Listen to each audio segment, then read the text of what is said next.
Hello friends, welcome to my YouTube channel dream pure study point. तो जैसा कि हमने अपने प्रीवियस वीडियो में मुग़ल एम्परर के कुछ राजाओं के बारे में देखा था और इसके इंट्रोडक्शन के बारे में देखा था। तो वो दो राजाओं जो थे उन्होंने मुग़ल एम्परर में जो बाबर थे उन्होंने मुग़ल एम्परर की स्थापना की, और जो हुमायूं थे वो ज़्यादा सिग्निफिकेंट नहीं रखते हैं, बट जो मुग़ल एम्परर के राजा थे तो इसलिए हम उनके बारे में देखे थे, हमने देखा था उनके बारे में। तो जो वो वीडियो थी हमने उसमें दो रूलर्स के बारे में देखा था जो कि मुग़ल एम्परर में बड़े बनते हैं। बड़े उतने नहीं बढ़ते हैं लेकिन बने बनते हैं, क्योंकि जो स्थापक होता है, किसी भी स्टेबलाइज़र होता है, वही सिग्निफिकेंट रखता है, क्योंकि उसके पास पावर रहती है और वही तभी स्थापना उसकी कर पाता है। तो हमने देखा था उसमें दो एम्परर्स के बारे में। तो दो जो हुमायूं के बाद जो रूलर्स आए, तो आज की उसी पार्ट की दूसरी वीडियो में हम देखने वाले हैं दो रूलर्स के बारे में, और जो कि हुमायूं के बाद आए। तो वो कौन कौन से रूलर्स थे, स्टार्ट करते अपने वीडियो को और वीडियो में चर्चा करेंगे उनके बारे में। Let's start.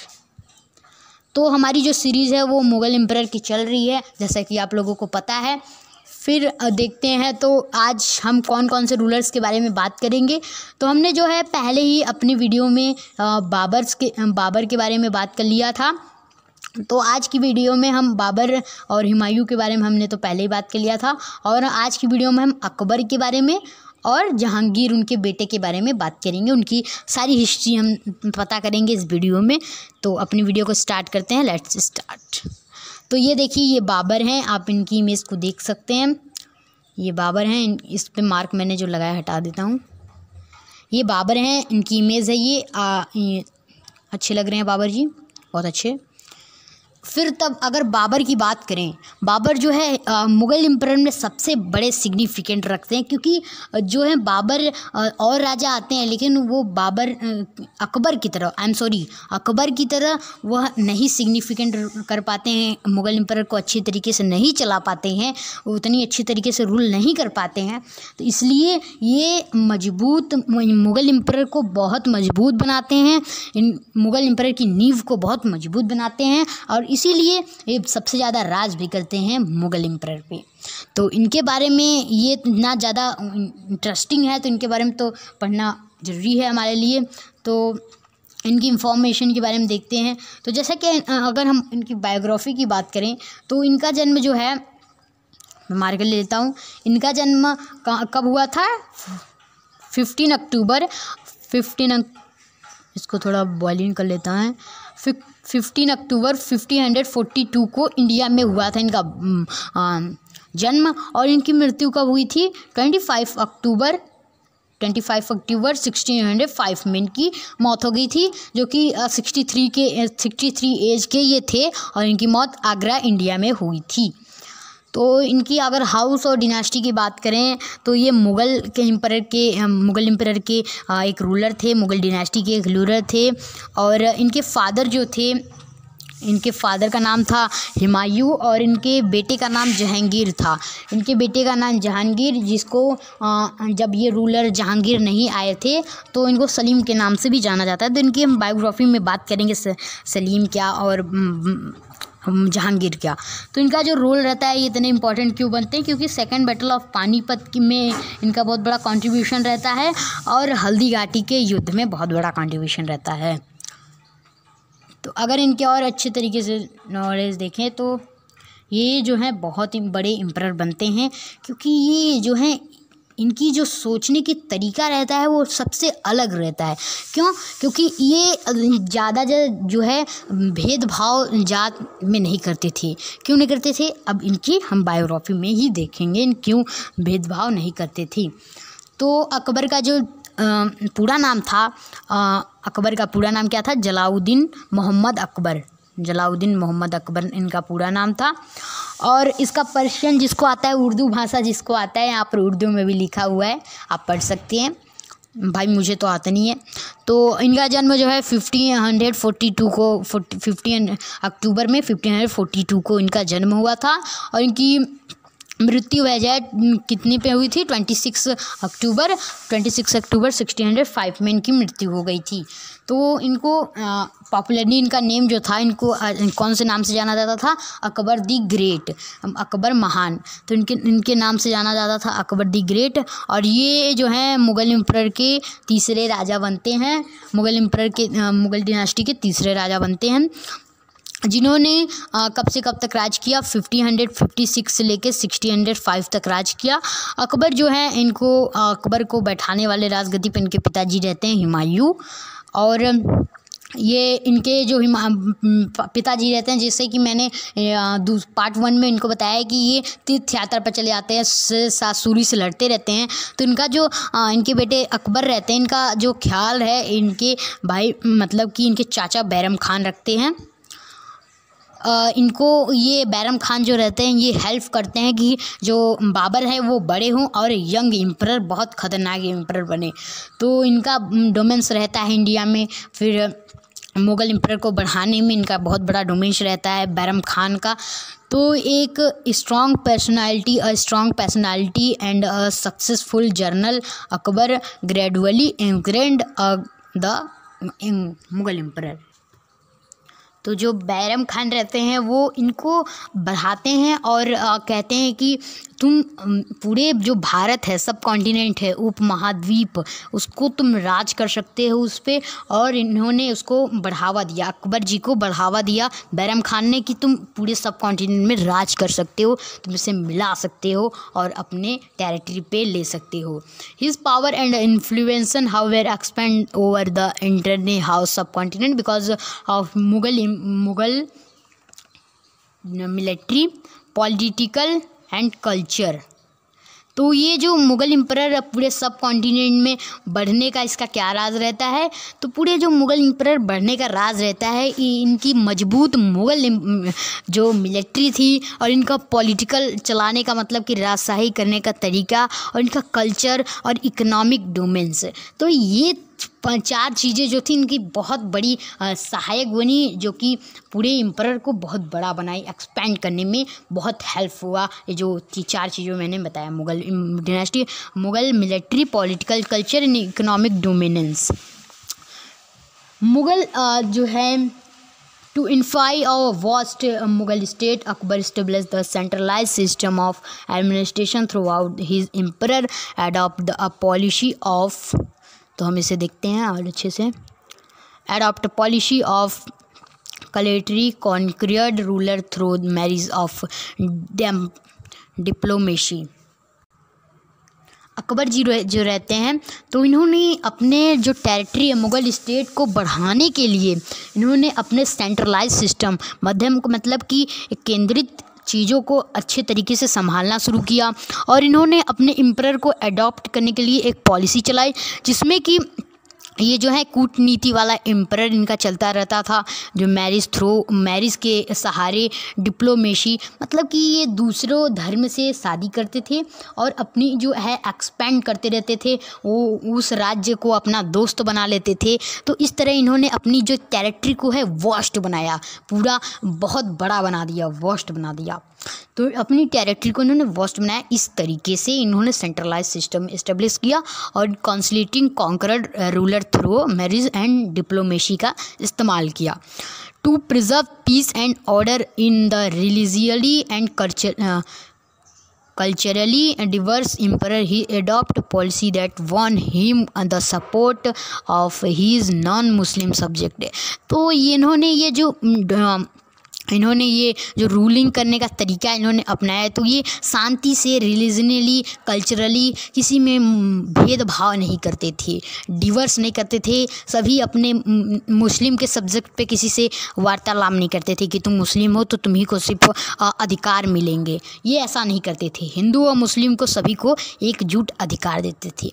इंस्काउंसिंग tribal bound Islamic state defined, Akbar stopped the unity for flung hand of his realm through loyalty, expanded through the Indo-Persian culture to himself and emperor. तो इन्होंने क्या किया, तो जो है ट्राइबल्स बाउंड रहते हैं और इस्लामिक स्टेट इंडिफिनिट रहते हैं, तो इन्होंने इसको एक साथ करने के लिए, यूनिटी बढ़ाने के लिए इन्होंने अपने जो है एक इंडिया और पर्शिया के कल्चर को मिला दिया, जिससे जो मुस्लिम हैं और जो ट्राइबल ग्रुप थे जो कि छुपे हुए थे, मतलब उतने चर्चे में नहीं थे, उनको सबको एकजुट कर दिया इंडो पर्शियन के, क्योंकि पर्शिया में जो है मुस्लिम रहते हैं और इंडिया में हिंदुस्तान है, तो हिंदू यहाँ पर रहते थे। तो इसको इनका देखिए तरीका क्या था, बहुत इंसातिव तरीके थे, एडमिनिस्ट्रेशन इनका करने का बहुत अच्छा तरीका था। इन्होंने इंडो पर्शियन कल्चर ला दिया अपने एम्परर में और एम्परर को बढ़ा दिया एकदम खतरनाकों की तरह। इसी के लिए एक लाइक बनता है इनकी इतनी अच्छी सोच के लिए।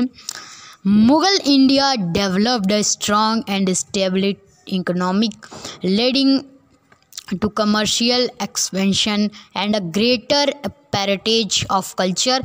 Akbar himself was a patron of art and culture.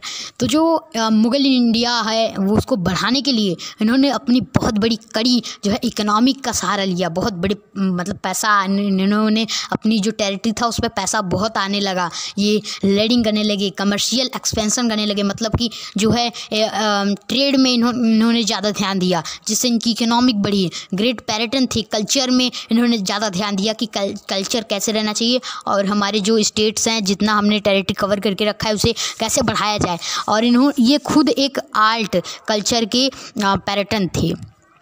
He was a founder of literature and created a library of over 24,000 volume written in Sanskrit, Urdu, Persian, Greek, Latin, Arabic and Kashmiri.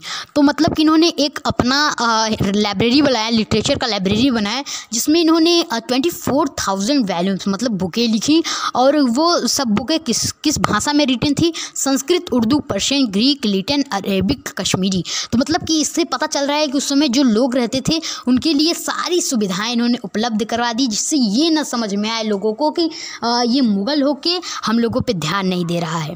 इन्होंने एकजुट करने के लिए, यूनिटी बढ़ाने के लिए कि अगर मैं किसी मुसीबत में पड़ जाता हूँ तो मेरी जनता मेरे साथ दे, इसके लिए इन्होंने बहुत अच्छे काम किए। जिससे इन्होंने बुक बनाई, जिसको संस्कृत आती है वो संस्कृत में पढ़े, उर्दू आती है उर्दू से पढ़े, पर्शियन आती है पर्शियन, ग्रीक है, लैटिन एंड अरबिक, कश्मीरी। तो जिसको आती है उस समय वो पढ़े। तो इंडिया में पहले संस्कृत ज़्यादा चलती थी और कश्मीरी, इसलिए ये हुआ। Staffed by many scholars, translators, artisans and calligraphers mean क्या होता है अभी मैं इसको पढ़ के बताता हूँ। Scribes, book blind and readers.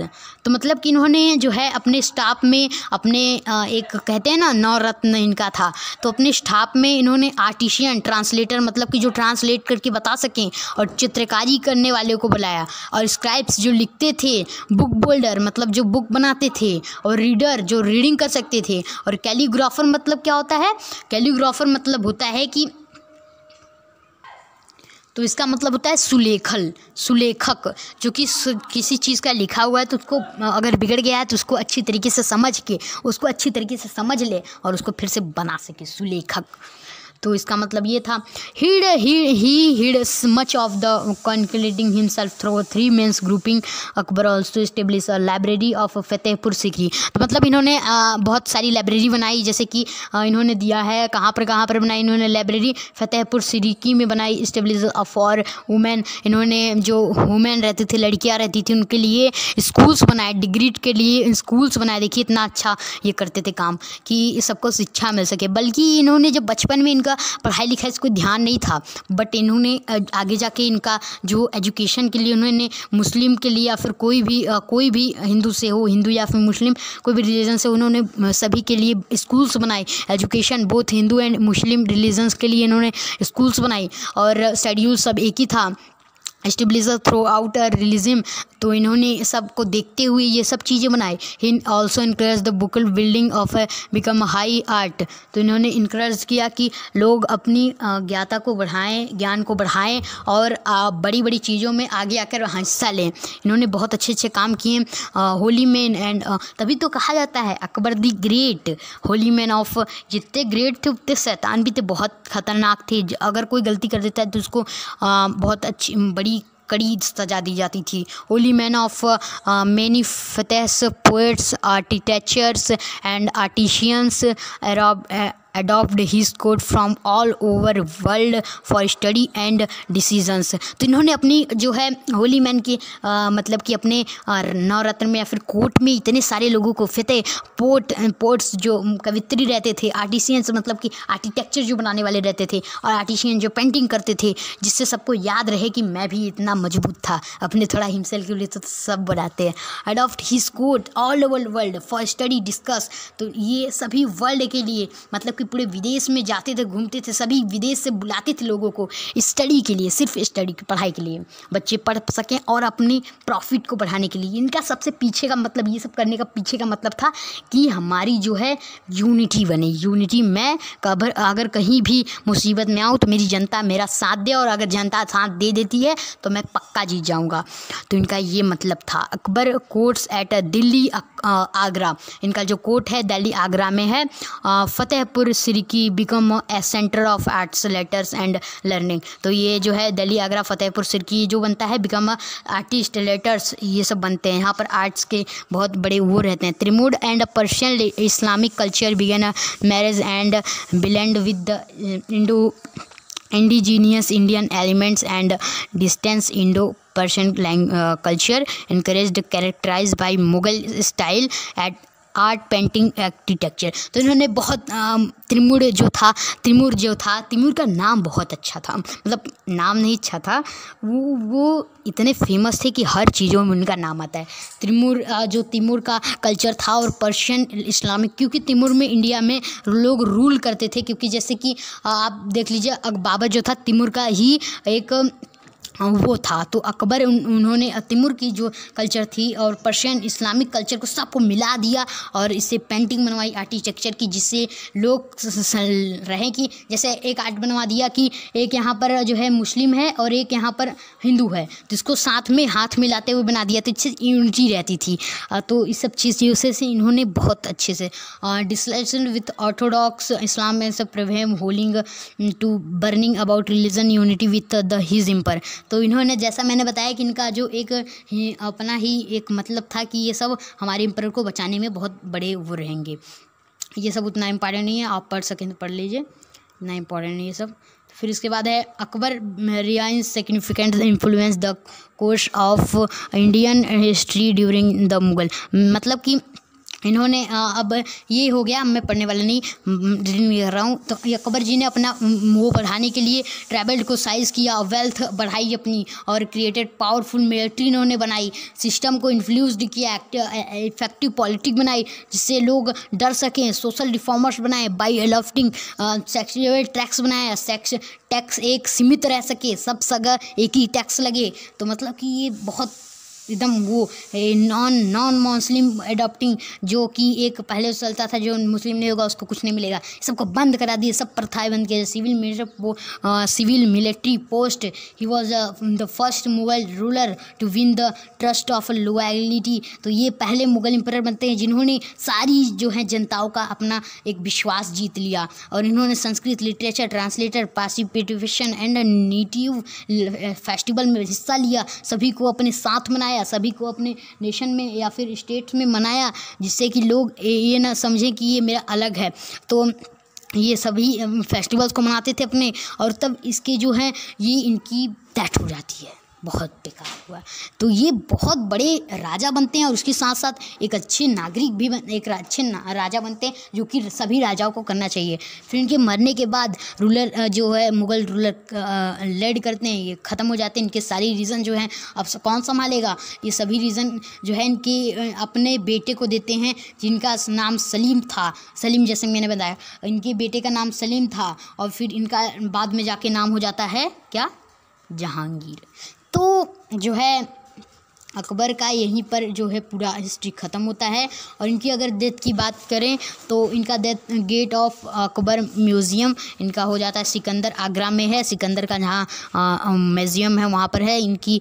Agra में इसको बनाया गया था इतने में अक्टूबर को इतने को डेथ हो जाती है। Akbar fail with attack of dynasty, मतलब कि अटैक होने लगते हैं, अकबर कहीं से उनको बीमारी हो जाती है, इसलिए उनकी डेथ हो जाती है। From which never recovered believed to death on, कुछ मिस्ट्रीज़ हैं, तो कोई कहता है इतने में इनकी डेथ हुई थी, कुछ कहते हैं कि इतने में इनकी डेथ हुई थी।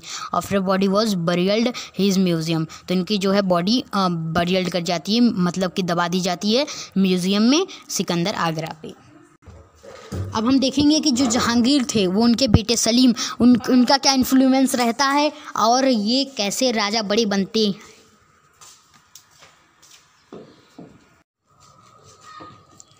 मुझे लगता है मेरी वीडियो जो है लॉन्ग हो रही है, तो हम इनके जहांगीर के बारे में अगली वीडियो में बात करेंगे, क्योंकि जो है अकबर की हिस्ट्री इतनी बड़ी है कि इनके बारे में बात करना एक वीडियो में पॉसिबल नहीं है, और दूसरे राजा के बारे में बात करना एक वीडियो में पॉसिबल नहीं है। तो इसलिए हमारी वीडियो ज़्यादा लॉन्ग ना हो, इसलिए हम अपनी वीडियो को यहीं पर एंड करते हैं, और दूसरी आने वाली वीडियो में हम जहांगीर के बारे में बात करेंगे, जो कि चौथे राजा बनते हैं मुग़ल एम्परर के। तो मैं आशा करता हूँ कि आपको ये वीडियो पसंद आई होगी और सारी चीज़ें आपको समझ में आई होंगी। तो अपनी वीडियो को हम एंड करते हैं, लेट्स एंड। तो हमारी वीडियो को देखने के लिए थैंक्स फॉर वॉचिंग, और लाइक और कमेंट ज़रूर कर दीजिएगा, और हमारे चैनल को अगर नए हो तो सब्सक्राइब ज़रूर कर दीजिएगा। Bye bye, take care.